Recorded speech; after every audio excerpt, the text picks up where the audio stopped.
فصلی لربک وانحر، لہذا، صلی نماز پڑھیے، وانحر اور قربانی کیجیے۔ اللہ نے اس دوسری آیت میں شکرانے کے طور پر اپنے نبی کو فرمایا کہ نماز بھی پڑھو اور قربانی بھی کرو اپنے رب کے لیے۔ فصلی لربک وانحر، لہٰذا آپ اپنے رب کے لیے نماز پڑھیں اور قربانی کریں۔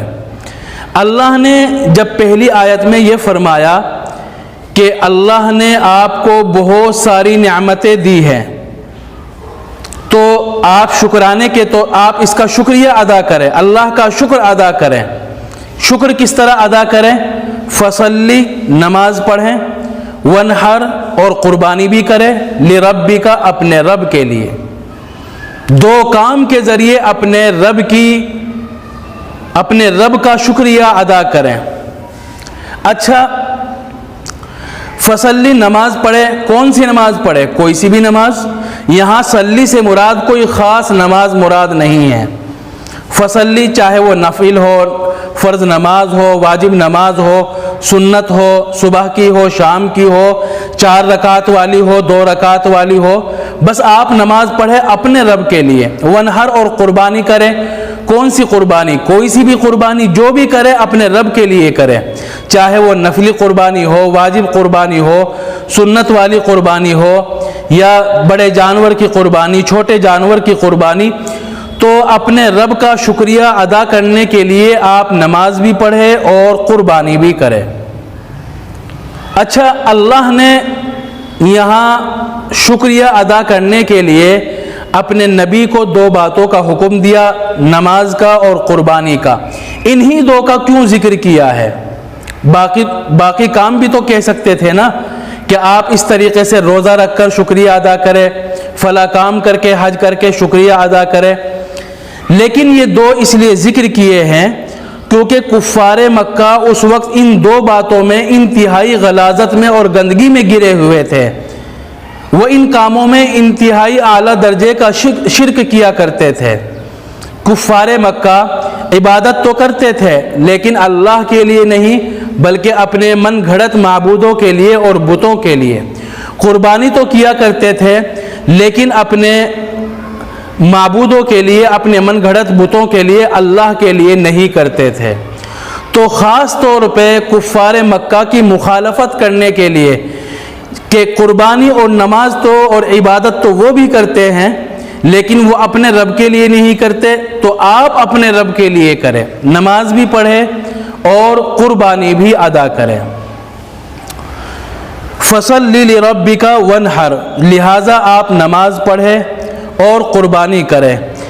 ان شانئک ھو الابتر، ان، بے شک، شانئک، آپ کا دشمن، ھو الابتر، ہو وہی، ابتر، بے نام و نشان، ناکام، برباد۔ ان شانئک ھو الابتر، بے شک آپ کا دشمن ہی ناکام و نامراد ہے۔ جیسا کہ سورت کے شروع میں اور تفسیر کے شروع میں نے کہا تھا کہ اللہ کے نبی کو طعنہ دیا کرتے تھے کہ ان کی تو کوئی نرینہ اولاد نہیں ہے، کوئی بیٹا نہیں ہے، ان کا کوئی نام لینے والا نہیں ہے۔ تو اللہ نے فرمایا کہ یہ آپ کے بارے میں سوچ رہے ہیں کہ آپ برباد ہو گئے، آپ کا کوئی نام لینے والا نہیں ہوگا اور آپ کا کوئی چاہنے والا نہیں ہوگا، آپ کا کوئی مددگار نہیں ہوگا۔ تو اللہ نے فرمایا یہ آپ کے بارے میں سوچ رہے ہیں، لیکن حقیقت یہ ہے کہ یہ خود کفار مکہ جو آپ کے دشمن ہے، یہی بے نام و نشان ہو کر رہ جائیں گے، یہی بے یار و مددگار ہو کر رہ جائیں گے، یہی ناکام ہوں گے۔ اس میں ایک لفظ آیا ہے ابتر۔ ابتر کسے کہتے ہیں؟ ابتر کہا جاتا ہے اس کو جس کا کوئی بیٹا نہ ہو، جس کی کوئی نرینہ اولاد نہ ہو۔ اسی طرح ابتر کا ایک معنی اور مطلب ہوتا ہے جو قبیلے سے بالکل الگ ہو گیا ہو، یعنی قبیلے سے کٹ گیا ہو، قبیلے سے الگ ہو گیا ہو، قبیلے والے اس کے ساتھ نہ ہو، برادری والے اس کے ساتھ نہ ہو۔ اسی طرح ابتر اس کو کہا جاتا ہے جس کے پاس وسائل اور ذرائع نہ ہو، جس کے پاس وسائل اور ذرائع نہ ہو۔ تو یہ کہ ابتر کے کئی معنی آتے ہیں۔ اس کو چھوٹے لفظ میں یوں کہا جا سکتا ہے، ابتر کے معنی آتے ہیں برباد، بے نام و نشان، کیونکہ جس آدمی کے اولاد نہ ہو، مذکر اولاد نہ ہو، جس آدمی کے پاس قبیلہ اور برادری نہ ہو، جس آدمی کے پاس وسائل اور ذرائع نہ ہو، ظاہر سی بات ہے کہ وہ ناکام اور برباد ہی ہوگا، بے نام و نشان ہی ہوگا۔ اللہ نے فرمایا کہ یہ آپ کو برباد سمجھ رہے ہیں، لیکن حقیقت میں یہی برباد ہے۔ اور یہ اللہ نے صرف جواب ہی نہیں دیا ہے، بلکہ یہ ایک طرح کی پیشین گوئی تھی کہ ایسا ہو کر رہے گا، ایسا ہوگا۔ چنانچہ تاریخ نے دیکھا کہ کفار مکہ جب حضور اکرم صلی اللہ علیہ وسلم مدینے میں تھے تو کفار مکہ بہت سارے عربی قبائل کے ساتھ، یہودی اور نصارہ کی بہت ساری جماعت کے ساتھ غزوہ خندق، جو آپ نے نام سنا ہوگا، کفار نے بہت سارے اپنے مددگاروں کے ساتھ، بہت سارے قبیلوں کے ساتھ مدینے کو گھیر لیا، اور اللہ کے نبی صلی اللہ علیہ وسلم نے خندق کھود کر مدینے کے ارد گرد اپنا دفاع کیا اور کفار کو شکست دی۔ یہ سن 5 ہجری کی بات ہے۔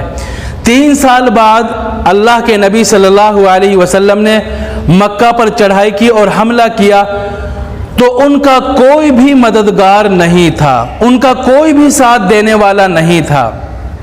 یا تو جب مدینے پر چڑھائی کی عرب والوں نے، مکہ والوں نے، تو مکہ والوں کے ساتھ سارا عرب تھا، یہود اور نصارہ کی جماعت اور ان کی فوج تھی۔